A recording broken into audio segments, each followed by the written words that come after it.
Voyons maintenant le remontage du haut moteur. La première étape consiste à installer les soupapes. Cliquez sur la soupape pour l'installer. Toute soupape neuve ou usagée doit d'abord être rodée pour assurer une parfaite étanchéité sur son siège. Vous devez lubrifier le guide de soupape. Appliquer la pâte de rodage sur le siège.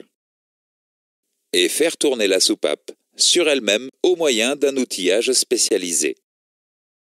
Si le rodage est correct, vous pouvez observer une trace grise régulière sur la tête de la soupape et sur son siège. Les soupapes doivent être installées aux emplacements où elles ont été rodées. Vous devez systématiquement vérifier que chaque soupape est repérée par rapport à sa position sur la culasse et qu'il n'existe pas de traces importantes de calamine sur l'ensemble des éléments à reposer. Vous devez installer les éléments suivants au moyen d'outillages spécialisés. Le guide de soupape, le joint de queue de soupape, le ressort de rappel, la coupelle et les clavettes.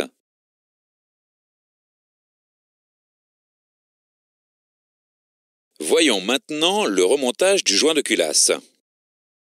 Avant de remonter le joint de culasse, vous devez d'abord mesurer le dépassement maximal de l'ensemble des pistons au moyen de l'outillage spécialisé.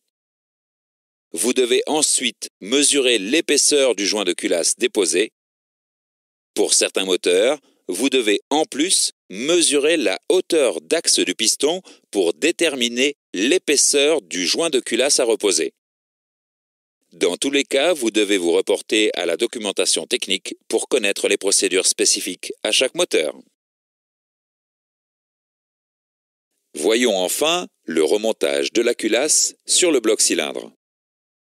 Le joint de culasse est positionné avec marquage vers le haut. Les pistons sont alignés en position médiane. Dans certains cas, un outil de guidage axial est positionné sur le bloc cylindre pour favoriser l'installation. La culasse peut alors être reposée.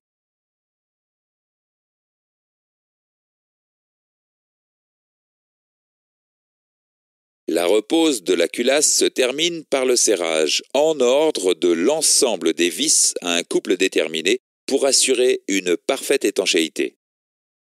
La procédure de serrage se fait généralement en commençant par les vis de culasse centrale et en se dirigeant vers les vis extérieures.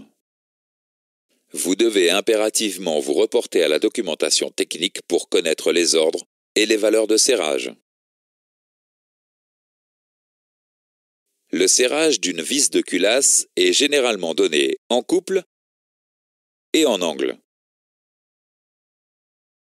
Cliquez sur la clé. La clé dynamométrique doit être impérativement utilisée pour effectuer les serrages au couple. Une clé à douille et un rapporteur d'angle sont utilisés impérativement pour réaliser les serrages angulaires. Faisons maintenant quelques exercices avant de continuer. Quels outils devez-vous utiliser pour effectuer un serrage angulaire?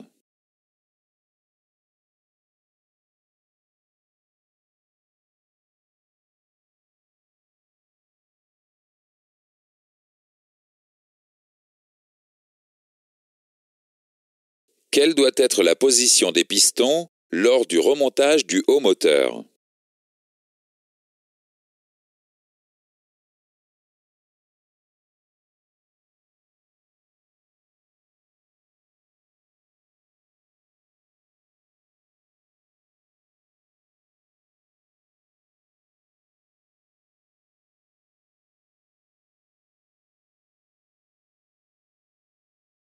Dans ce chapitre, nous avons vu les points suivants.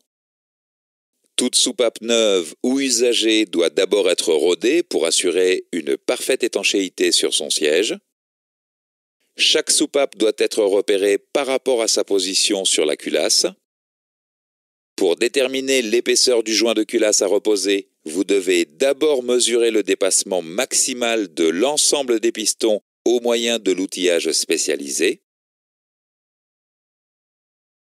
Le joint de culasse est positionné avec marquage vers le haut.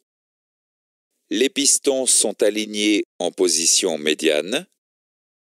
La repose de la culasse se termine par le serrage en séquence de l'ensemble des vis à un couple déterminé pour assurer une parfaite étanchéité.